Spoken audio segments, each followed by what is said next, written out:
The Mega Man series has been around just as long as almost any other video game series, and as such, it's had a ton of releases. Mega Man was revitalized with last year's amazing 11th entry, but how does Mega Man 11 stack up against the other games in the core Mega Man series? A few years ago, I wrote a series of articles on these games and ranked them, but this was before 11 was even announced, and after doing some more thinking on my initial ranking, I decided I may have gotten it a bit wrong the first time around.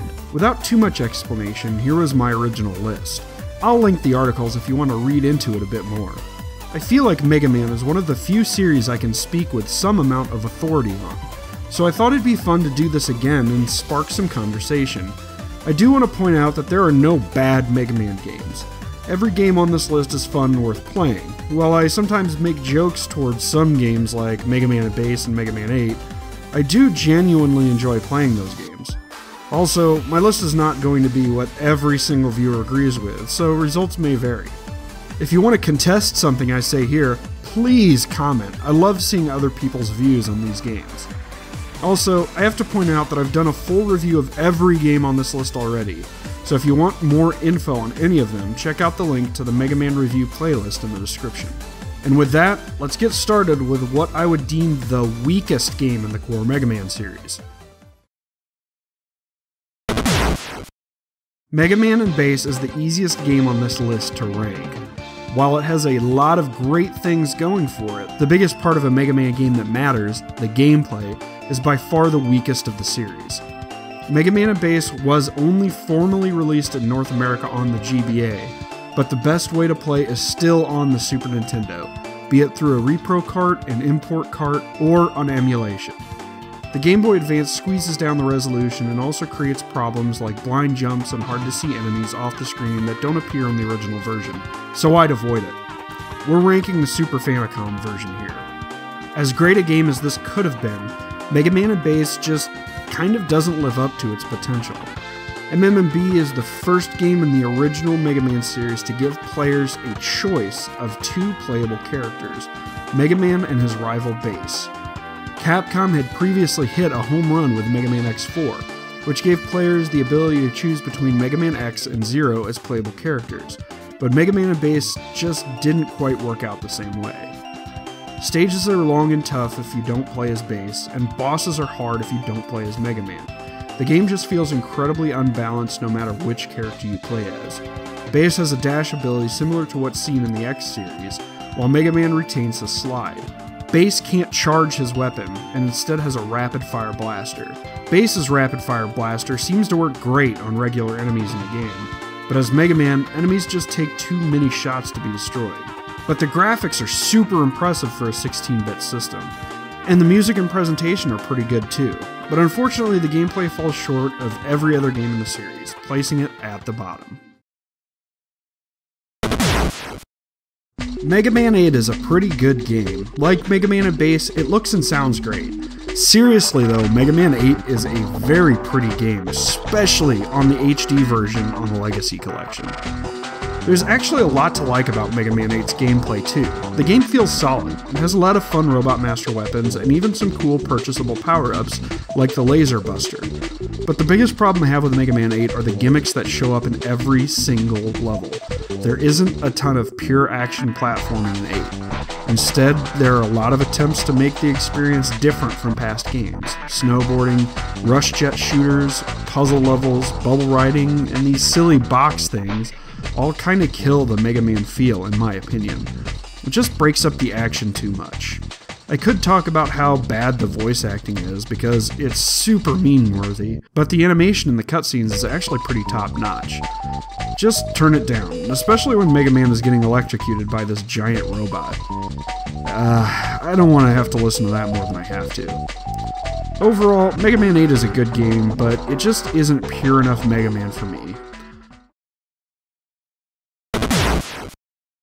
The original Mega Man is probably one of the weakest in the series due to the lack of fully fleshed out ideas, its difficulty, and overall jankiness. The game just doesn't feel anywhere near as solid as Mega Man 2 or anything that follows it. When Mega Man falls off platforms, he drops like a ton of bricks. He doesn't get invincibility from spikes after taking a hit from an enemy, There's a bug that affects the select button, where if you hit an enemy with a large weapon and press select to pause the game, when you unpause it, it'll continue to hurt it. So you can just kinda spam that, and it's useful to the player, but it's still a weird bug. Mega Man only has 6 Robot Masters, but those 6 Robot Masters are actually incredibly iconic. Later games would incorporate more ideas to help the franchise become the popular series it is today, but at the time, things like the lack of energy tanks to refill health and a spread of platforming assistance items kind of made the game less than perfect. This is personally one of my favorite Mega Man games, but I realize it's not one of the better ones. It's got a lot of charm, fun enemy designs, good music, and iconic Robot Masters and their weapons, and it all contributes to a great time. Like the original Mega Man, this is one of my favorites in the series, mostly due to nostalgia. I played this one a lot growing up. It's one of the best looking games on the Nintendo Entertainment System, period. A lot of people don't realize how much the graphics change between the 8-bit games of the series due to the fact that Mega Man himself mostly stays the same from game to game. But if you compare backgrounds and enemy sprites, you'll see that Mega Man 5 leads the pack. I'd say it may even be better than Mega Man 6 in terms of visuals. Mega Man 5 plays great too. It's a solid game and has a lot of really good level design and boss fights. But unfortunately, the biggest problem with the game is lack of decent Robot Master weapons. Almost all of the weapons in the game are easily outclassed by Mega Man's Charge Shot. Sure, some of the bosses are easier with their normal weakness weapons, but then there are weapons like Power Stone, which honestly makes the fight against Charge Man, who is weak to it, harder. You'd be better off just busting Charge Man than trying to use his weakness weapon. The other weapons are pretty much just as useless. Crystal Eye is a straightforward shot that busts into pieces and then leaves you at the mercy of RNG. Wave Man, Charge Man, and Napalm Man all give you weapons that only work on the ground, which makes them all kind of redundant. Starman's barrier weapon has its uses, but it's been done half a dozen times before it, and in a lot of cases, they're done better. The only real useful weapon here is probably Gyro Man's weapon because you can kinda control it, but even then, it feels like a more cumbersome magnet missile. Mega Man 5 also dumbs down the difficulty by increasing the number of 1-ups that pop up along the way. If you are a halfway decent player, you'll have the max 9 lives well before you get to Proto Man's Fortress. 5 does have some cool cutscenes and story elements that past games didn't have, and the music is good. I don't care what anyone else says. There's a lot to like here, but just not enough to rank it higher on this list. Mega Man 10 is actually a pretty good game, despite not quite living up to the game that preceded it. If you're playing 10 on the Legacy Collection, you get all the DLC right away, so that means not only do you have the option of playing as Mega Man, but also Proto Man and Bass. And after that, you can even select a few different difficulty levels. There's so many bells and whistles in this game, so it's pretty cool. The level design and graphics and music are all great too. So what's wrong with the game? Well, the Robot Masters and their weapons kinda suck. Sheep Man is lame by himself, but his weapon is super cumbersome to use. Blade Man honestly just kinda looks stupid. The other weapons in the game are pretty lame as well. Water Shield is probably the worst shield weapon in the series. Commando Man's weapon is pretty weird to use as well. I could go on, but I think you have the point. Additionally, Mega Man 10 just feels like you should be able to use your charged Mega Buster and slide throughout it. I'm not sure if that's because the game was designed with Proto Man and Bass in mind, but it feels like you should be able to slide around as Mega Man. Mega Man 9 certainly didn't feel that way to me because it centered around using Mega Man alone, even if Proto Man was a playable DLC character. Mega Man 10 just kind of falls short due to some of these shortcomings. The game is actually really fun though, and I definitely recommend checking it out if you haven't. Some of 10's issues kind of mirror some of the issues in Mega Man 5, but since it has the extra playable characters and such, it gets bumped up the list. Mega Man 7 is right in the middle of the pack.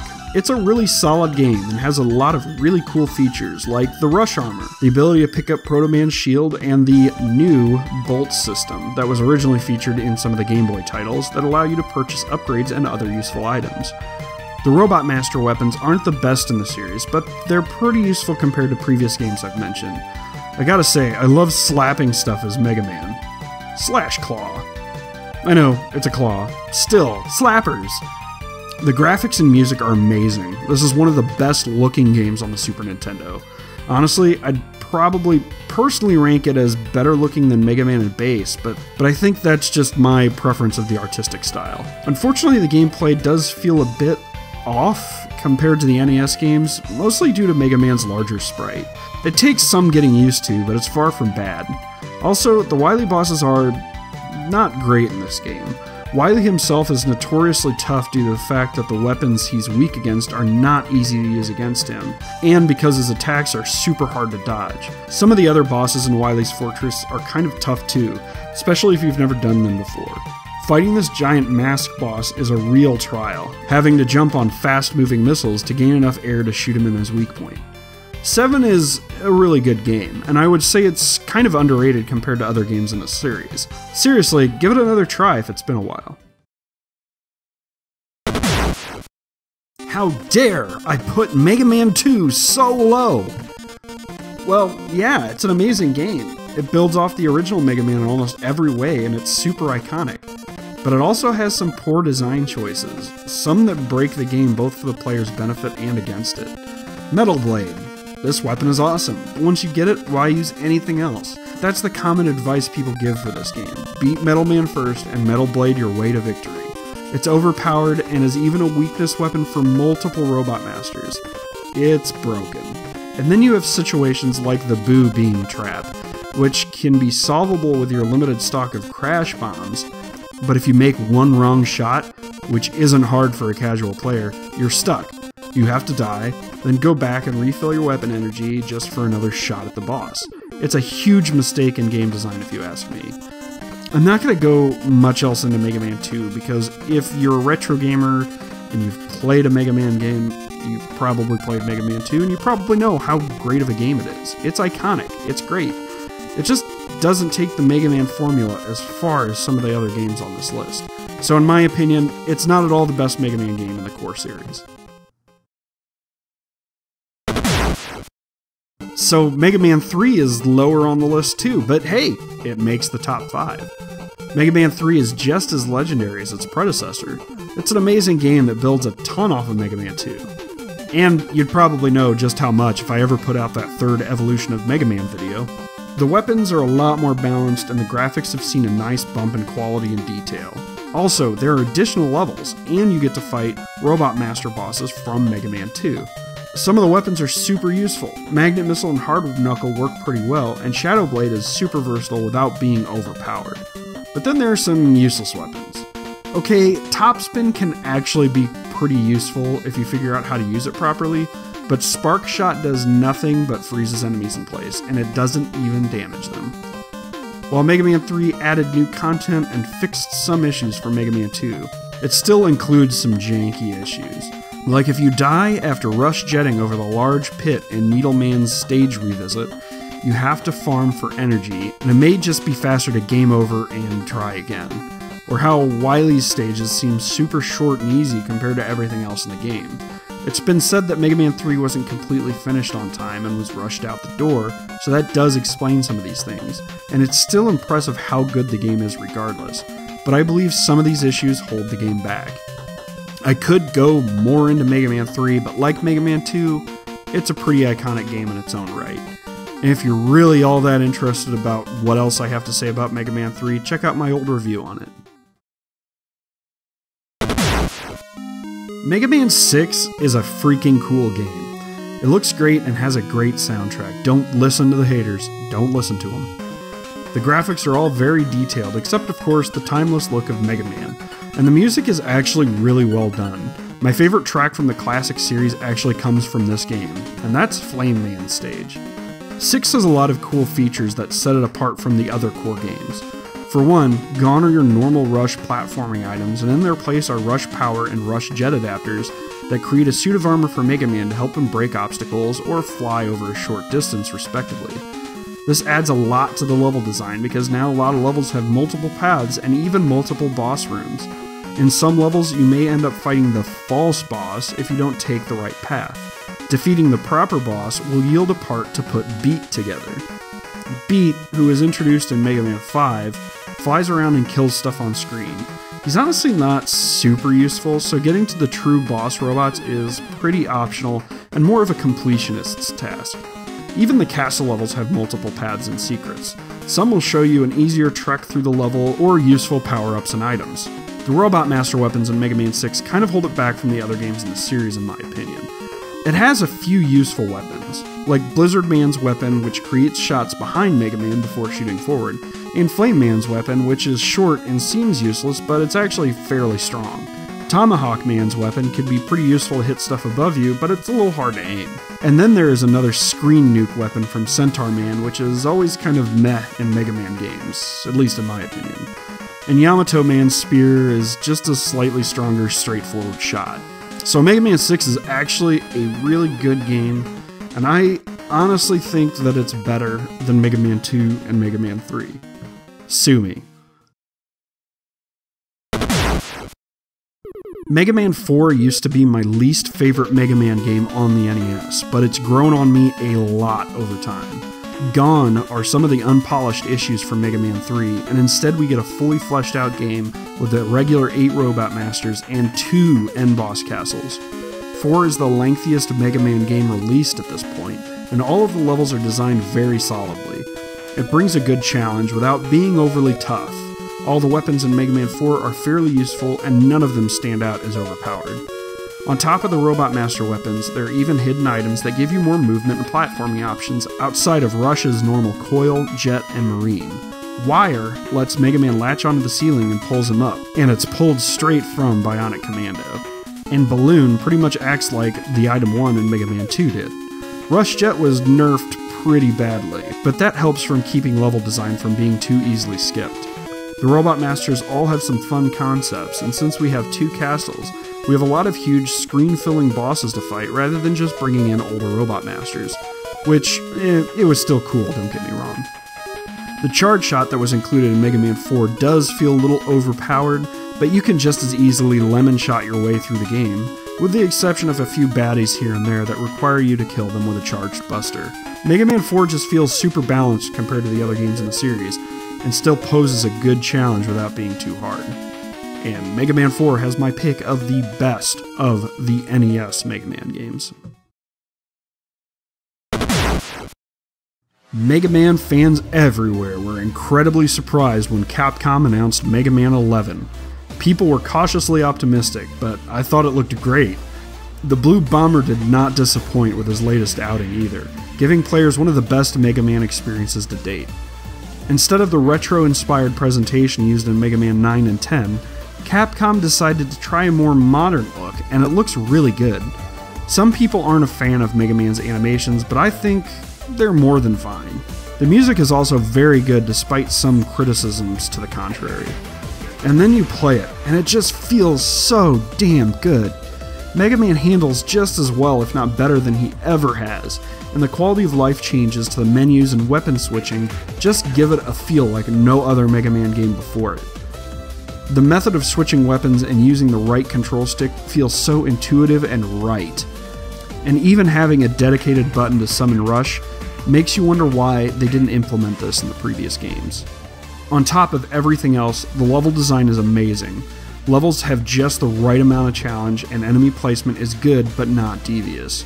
There's also several difficulty options for people who want a greater challenge and for those who want to play it a little more casually. The Robot Master weapons almost all have their uses throughout the game, and not just as weakness weapons, but as useful items that help you get through tricky situations. The bosses themselves are also a lot of fun to tackle and have a lot of personality, and the voiceovers are even good. The only thing I believe holds Mega Man 11 from the top spot is the fairly weak Wily Castle. While it has some good levels, there are only really 2 true ones. 2 great and challenging levels, then the boss rush, and then a level dedicated to Wily's boss fight, and it's kind of a truncated level. There's not a whole lot there. And that's it. I can't deny that it kind of disappointed me when I got to that point in the game for the first time. Overall though, Mega Man 11 is one of the greatest games in the core series, and only one game I believe tops it. This still hasn't changed since the last time I ranked Mega Man games. Mega Man 9 is the best game of the core series. Yes, there isn't a slide or a charge shot, but this game does not need them. It's perfectly set up for play without them. It's an incredibly balanced game with a ton of great and useful weapons and a good challenge. It may be the toughest Mega Man game without going into janky, poorly designed, or unfair territory. The only real complaint I have about Mega Man 9 is the weird use of black backgrounds with no details in some areas, but this is more of a nitpick than anything else. Mega Man 9 is damn near perfect. It's just probably the best Mega Man game that Capcom ever released, and I love it to death. It's fast-paced, it has some incredible music. I mean, Wily Stage 1 and Mega Man 9, you heard it here, is better than Wily Stage 1 and Mega Man 2. I could go on and gush about Mega Man 9, but honestly, if you really want a full rundown of this game, check out my review of it. Mega Man 9, from top to bottom, is just such a good game. And if you have not played Mega Man 9 and you've played other Mega Man games, I highly recommend that you do whatever you can to play it. So I finally ranked all of the core Mega Man games on video. And I've been wanting to do this for years. But the cool thing about ranking games is that everyone has a different reason for why they like one game over another. So what would your rankings look like? Are you a super purist and love Mega Man 2 and Mega Man 3 over everything else? Or do you like the newer games better? Let me know in the comments. I hope you enjoyed this romp through the core classic Mega Man series, and we will see you next time. Later.